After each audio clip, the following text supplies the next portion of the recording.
जब अयोध्या की सरयू नदी के ऊपर एक लड़की अचानक दौड़ने लगी, ये चमत्कार देखकर वहां खड़े हजारों लोग आश्चर्यचकित हो गए।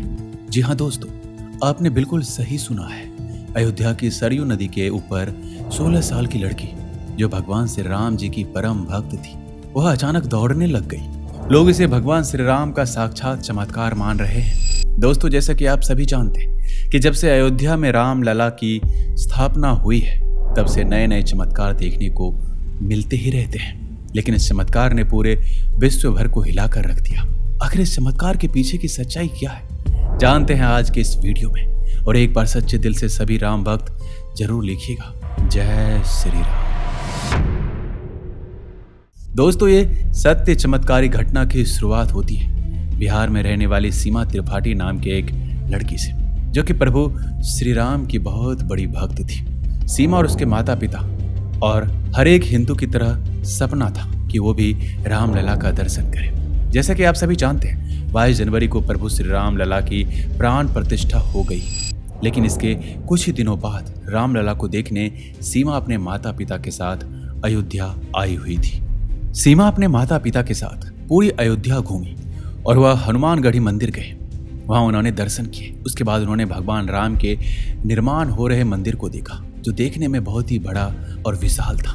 पूरी अयोध्या भगवामयी रंगों में रंगा हुआ था। वह अयोध्या की सुंदरता देखकर खुशी से फूले नहीं समा रही थी। जिसके बाद सीमा अपने माता पिता के साथ सरयू नदी के दर्शन के लिए पहुंची। लेकिन सीमा और उसके माता पिता को अंदाजा नहीं था कि आज उनके साथ एक बहुत ही बड़ी घटना घटने वाली है। दोस्तों, आप लोग को बता दें कि ये वही सरयू नदी है जिसके पास राजा दशरथ ने दुर्घटनावश श्रवण कुमार को तीर से मार दिया था।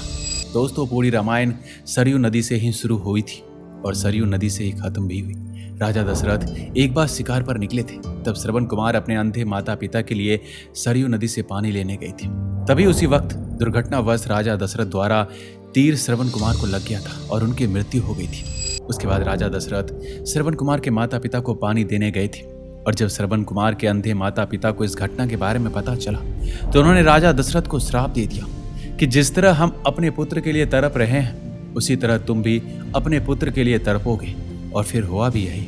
राजा दशरथ के बेटे प्रभु राम 14 साल के लिए वनवास को चले गए, अपने भाई लक्ष्मण और अपनी पत्नी सीता के साथ। फिर कुछ समय बाद राजा दशरथ ने अपने पुत्र राम और लक्ष्मण के वियोग में अपने प्राण त्याग दिए और वनवास जाने के बाद ही पूरी रामायण हुई। तो दोस्तों, ये तो सत्य है कि रामायण की शुरुआत ही सरयू नदी से हुई थी। सरयू नदी पार करके भगवान राम ने वन की तरफ कदम आगे बढ़ाई थी। उसे पार कर ही पुनः वह 14 वर्ष बाद अयोध्या लौटे थे। लेकिन दोस्तों, अब इतिहास पुनः दोहरा रहा है। दरअसल जब सीमा सरयू नदी के तट पर फोटो ले रही थी तो उसका पांव चिकने पत्थर पर लग गया और वो अचानक नदी में फिसल गई और नदी के तेज बहाव के कारण वह आगे बहने लगी। उसके पिता ने उसे बचाने की कोशिश की, लेकिन बहाव तेज होने के कारण वो कुछ नहीं कर सके। उन्होंने वहां खड़े सभी लोगों से मदद मांगी, लेकिन कोई मदद नहीं कर पा रहा था। अपनी बेटी को नदी में बहता देख सीमा के माता पिता फूट फूट कर रोने लगे। उनकी बेटी उनके सामने नदी में बह गई थी। वहां खड़े सभी लोग मजबूर थे, कुछ नहीं कर पा रहे थे। लेकिन उन लोगों को अंदाजा भी नहीं था कि वहां प्रभु श्री राम का एक बहुत ही बड़ा चमत्कार होने वाला है। करीब 2 से 3 मिनट के बाद सीमा के माता पिता हिम्मत हार रहे थे। सभी लोग बोल रहे थे कि इतने बहाव में तो लड़की मर गई होगी। लेकिन अचानक से सबके सामने जो हुआ वह देखकर सबके होश उड़ गए। सीमा सरयू नदी के ऊपर दौड़ती नजर आ रही थी और यह देखकर वहां सभी खड़े लोग जय श्री राम के नारे लगाने लगे, क्योंकि एक बहुत ही बड़ा चमत्कार था। मात्र 16 साल की लड़की सरयू नदी के ऊपर चल रही थी, मानो जैसे कोई जमीन के ऊपर चल रहा हो, और वह नदी के ऊपर चलते चलते अपने माता पिता के पास आ गई। सभी लोग ये नजारा देखकर आश्चर्यचकित थे।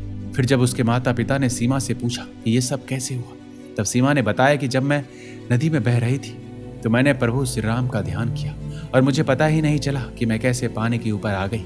जिसके बाद मैं उठकर नदी के ऊपर चलने लगी। मुझे ऐसा लग रहा था जैसे मैं जमीन पर चल रही हूँ। ये सुनकर वहां खड़े सभी लोग जय जय श्री राम के नारे लगाने लगे। दोस्तों, वाकई में यह चमत्कार आज तक का सबसे बड़ा चमत्कार था प्रभु श्री राम जी का, क्योंकि जब भक्त परेशानी में हो तो भगवान राम जरूर आते हैं अपने भक्त की रक्षा करने। ये तो राम जन्मभूमि थी, फिर प्रभु अपने भक्त को अपनी भूमि पर कैसे मरने देते। और ये सब चमत्कार देखकर ऐसा लग रहा था जैसे साक्षात प्रभु राम अपने घर आ चुके। अपने भक्तों के बीच सरयू नदी में सीमा का चलना आम बात नहीं है। जहां 500 वर्ष बाद राम जी अपने मंदिर में विराजे और राम मंदिर निर्माण के लिए कई हजार लोगों ने अपने प्राणों की आहुति दी। लेकिन आज कुछ नेता लोग राम मंदिर को लेकर कई विवादित बयान दे रहे हैं और हजारों नहीं करोड़ सनातनियों की आस्था के साथ खिलवाड़ कर रहे हैं। विपक्षी पार्टी के कुछ नेता राम मंदिर के प्राण प्रतिष्ठा को लेकर राजनीतिक कार्यक्रम बता रहे हैं और कह रहे हैं कि यह तो बीजेपी वालों ने बना है। लेकिन हम उन हिंदू विरोधी नेताओं से बस इतना कहना चाहते हैं कि यह राम मंदिर करोड़ों हिंदुओं के त्याग और बलिदान के बाद आज पुनः निर्माण हुआ है। राम मंदिर निर्माण के लिए करोड़ों हिंदुओं ने देश के अलग अलग कोनों से और साथ ही विदेश में रहने वाले हिंदुओं ने भी अपनी मेहनत की कमाई का कुछ हिस्सा राम मंदिर निर्माण के लिए चंदे में दान दिया था। और यह आप लोगों को ये जानकर हैरानी होगी कि राम मंदिर ट्रस्ट समिति ने 100 करोड़ रुपए का चंदा इकट्ठा करने का लक्ष्य बनाया था, लेकिन करोड़ों सनातनियों ने अपनी मेहनत की पूंजी देकर पूरे 55,000 करोड़ का चंदा राम मंदिर के लिए इकट्ठा किया।